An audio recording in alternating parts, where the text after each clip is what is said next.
हुंड्यासाठी विवाहितेचा छळ, हुंड्यासाठी नववधूला त्रास, माहेरहून पैसे आणण्याचा हट्ट करत त्रास देण्याचे प्रकार आजही महाराष्ट्रात घडत आहेत। विशेष म्हणजे काही महिन्यांपूर्वी पुण्यातील वैष्णवी हगवणे प्रकरण राज्यभर गाजले होते।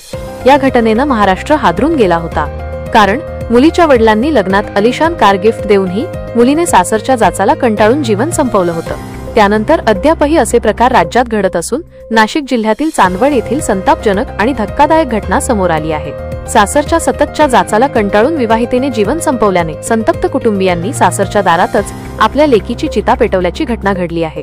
या प्रकरणी सासरच्या 6 जणांवर गुन्हा दाखल झाला आहे।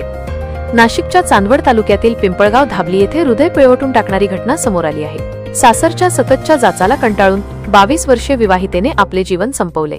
मोबाईल, गाडी व घरून पैसे आण अशा वारंवार मागण्या, यावरून नेहमी वाद व शिवीगाळ केली जात असल्याने विवाहिता कंटाळली होती।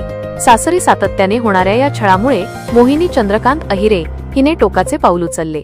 22 वर्षीय विवाहितेने जीवन संपवल्याची धक्कादायक घटना घडली। या घटनेची माहिती समजताच माहेरच्या नातेवाईकांनी सासरी धाव घेत जाब विचारला।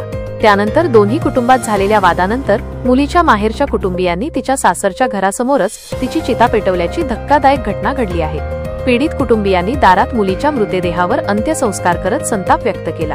या प्रकरणी तिच्या पतीसह 6 जणांवर चांदवड पोलिसांत गुन्हा दाखल केला असून यातील सर्व संशयितांना पोलिसांकडून ताब्यात घेण्यात आले आहे।